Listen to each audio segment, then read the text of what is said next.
Well, hello everyone and welcome to today's class. Today we've got a fantastic topic for you. We're going to be looking at vocabulary that we use in customer service. But before we do so, let's look at what we learned last week. So let's have a look. Last week, if you remember, I did the class for you and I was telling you about common pronunciation mistakes, okay? So it's a really good idea for you to really watch that class again, or if maybe, maybe if you haven't watched it, you should really have a look at it, because the fact that you'll know your mistakes and how to pronounce things, you will sound a lot more natural. So what we did in our class, we learned how to pronounce the ED sound of your regular verb, in the past simple, so the ED sound. We also looked at some silent letters that we have in English. So all of this for you to become more fluent and more natural as well when you speak. So for you to watch the class or to watch it again, it's very easy to do so. I'm sure you know. You go back onto our Facebook page. On the left-hand side of the screen, you will click onto the video section. Another window will come up. You then choose the class. You can leave some comments and we will always reply to you. So that was last week's class. And if this is the first time that you are watching us, well, I'm Teacher Del, and it's very easy. All you need to do, you need to enjoy, relax, and write some comments, okay?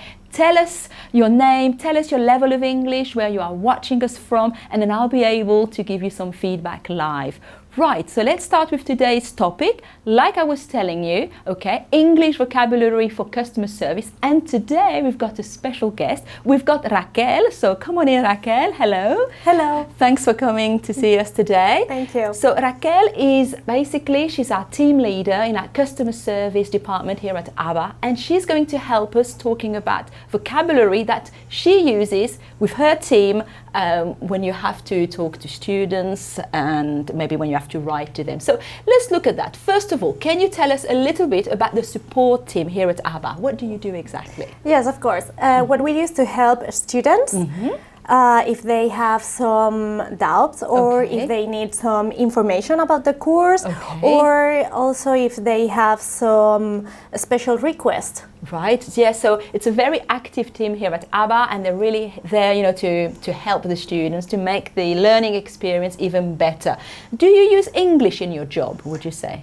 Yes, we do. Okay. We have students all over the world, so we need to communicate with them, sometimes in English, because we do not speak all the languages. No, of course, yes. So, of course, it's very useful. Would you say that's every day? Do you use English every day? Yes, we do. We use English every day. Okay, brilliant. So, another reason to learn English. Okay, so now the class is about vocabulary, okay? And we're going to talk about vocabulary over the phone. But before we do so, we've got some viewers, we've got people watching us. Okay, we've got Yogi, Karim, Temo, Connor, Laura and Nadia. Actually, there are some names that I'm recognizing, so welcome to the class.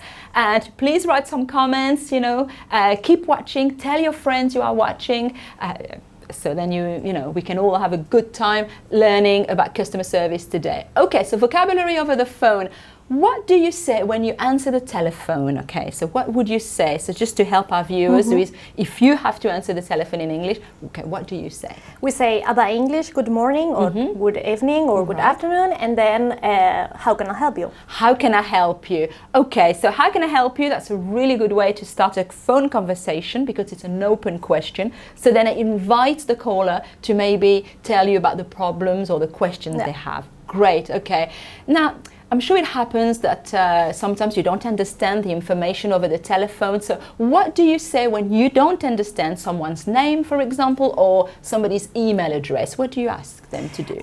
We ask them to spell the name or the email address. So we ask, I am sorry, can you spell your name, or can you spell your email address? So spelling is very important. So knowing the alphabet is essential. So we make sure that you've got the right information here. Now, talking about email addresses, right, let's see if you know how to say an email address in English. So today you will learn, if you're not sure. Perhaps, Raquel, you could maybe read this email address that we've got on the screen. How would you read this then? Caroline.smith@gmail.com. Exactly. So 2 things to remember here, okay? The symbol is at. This is how we say it, at. And then it's not a point, it's a dot. So it's really important because these are the main characters that you will find in an email address. Okay, all right, we've got a message from Asma. Is an English teacher in Egypt. Brilliant. Okay, so what kind of levels do you teach, Asma? Okay, tell us a little bit more about what you do so we can communicate with you.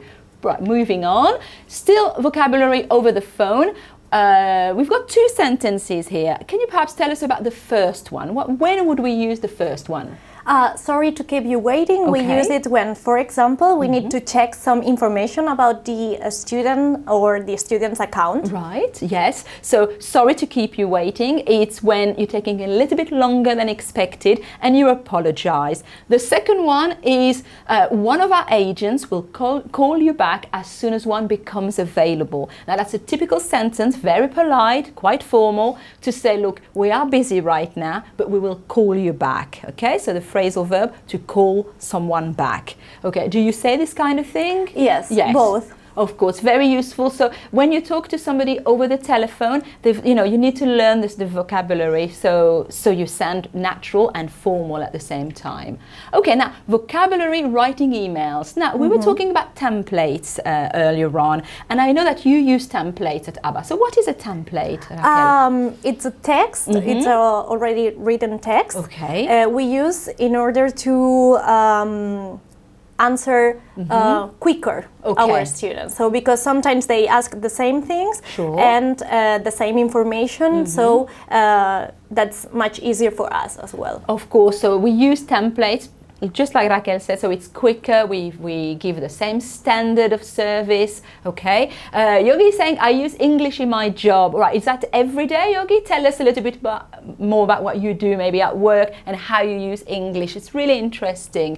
Okay, what kind of language do you use in the emails, Raquel? Formal or informal? Mostly formal. Okay. But it depends on the request or in the relation with the student. Okay. Then we use informal as well. Sure. So I suppose to start with formal, with the right title, and then as you get to know the student a bit better, maybe a little bit more informal. Of course. Writing emails again. So here are actually some typical sentences that we use here at ABBA. Okay. So what's the first one, Raquel, when you write an email? Thank you for contacting us. Okay, well, that's a great way to start a message. Thank you for contacting us. Thank you for getting in touch. You're thanking the person who's sending you the message, and then you can get into the text after that.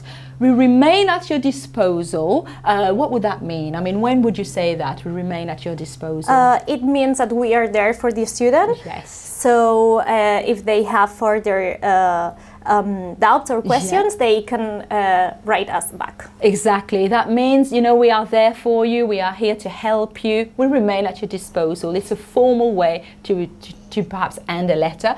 And actually, to end a letter, we're going to see we look forward to hearing from you soon. Now, that's a typical way of ending an email or a letter in English, the expression to look forward to. And here, look at the grammar, because then the verb will actually be with ing, to look forward to, plus the gerund here, so the verb with ing. It's really important to note that. So yes, here you've got 3 examples that I'm sure you'll need to use if you use English at work.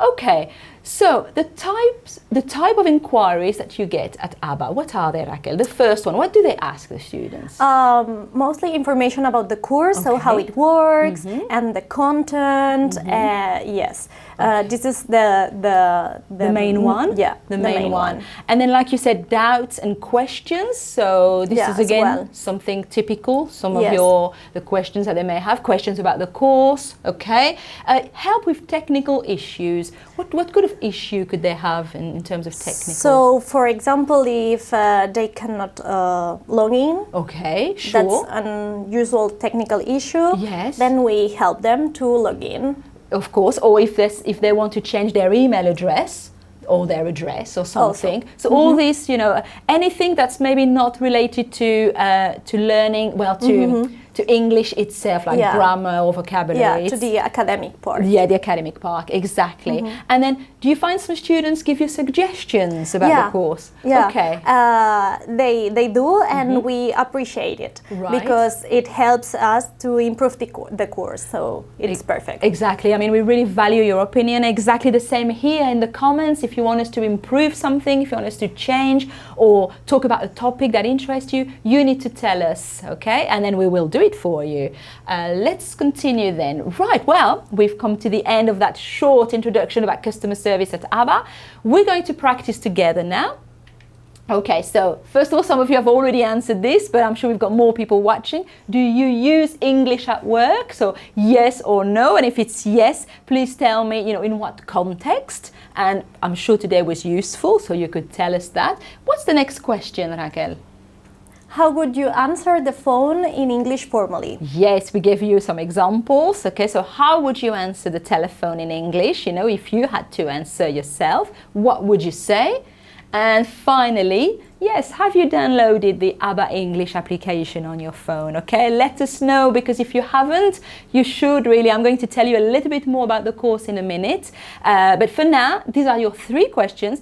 Please answer them, as well as you can, and I'll give you feedback. Raquel and I will give you feedback in a little while. But before we do that, I'm going to tell you how to become an ABBA student. So I was mentioning about downloading the application. Yes, so you could join our millions of students. Right, the ABBA course has basically got 144 units, right? They all work in the same way. We start with an ABBA film, then the whole unit is based around the film. We've got activities, we've got video classes where we teach you the grammar.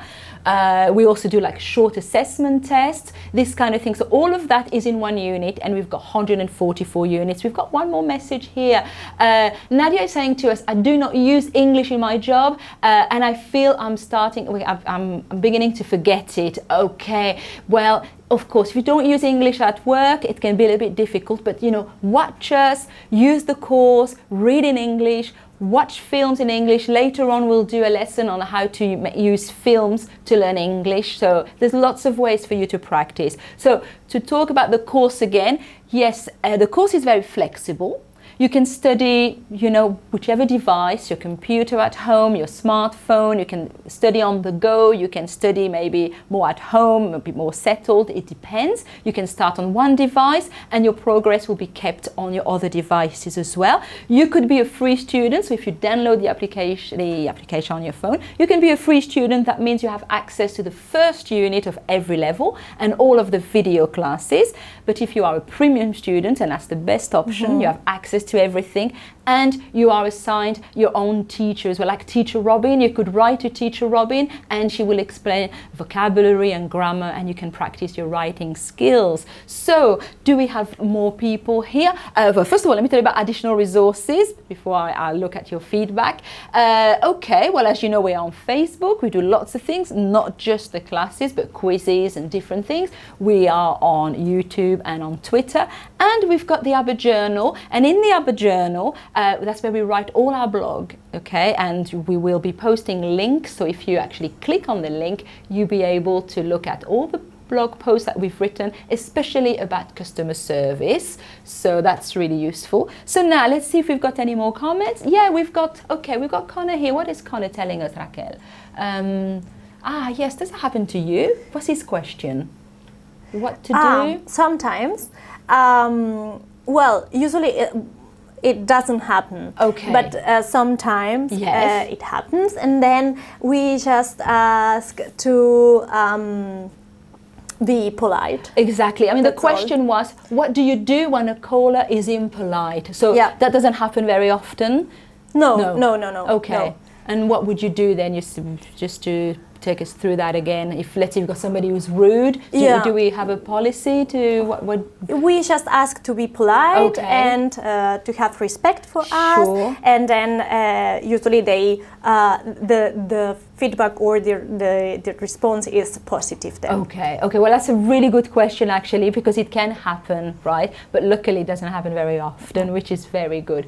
Okay. Well, keep writing your questions, your answers, and we can check them later. And while while you do that, let me tell you about next week's lesson. We're going to be talking about entry exams for American universities, and that will be with Teacher Robin. She'll be telling you lots of information about that.